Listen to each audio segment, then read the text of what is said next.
حضرت عبداللہ بن عباس رضی اللہ تعالی عنہ فرماتے ہیں کہ ایک رات میں اپنی خالہ میمونہ بنت حارث زوجہ نبی کریم صلی اللہ علیہ وسلم کے پاس گزاری، اور نبی کریم صلی اللہ علیہ وسلم اس دن ان کی رات میں انہی کے گھر تھے۔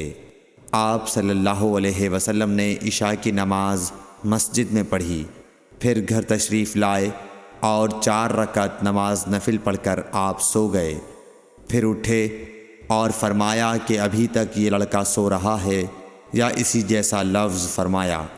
پھر آپ نماز پڑھنے کھڑے ہو گئے اور میں بھی وضو کر کے آپ کی بائیں جانب کھڑا ہو گیا، تو آپ صلی اللہ علیہ وسلم نے مجھے دائیں جانب کھڑا کر لیا۔ تب آپ نے 5 رکعت پڑھیں، پھر 2 پڑھیں، پھر آپ سو گئے، یہاں تک کہ میں نے آپ کے خراٹے کی آواز سنی۔ پھر آپ کھڑے ہو کر نماز کے لیے باہر تشریف لے آئے۔ صحیح بخاری حدیث نمبر 117۔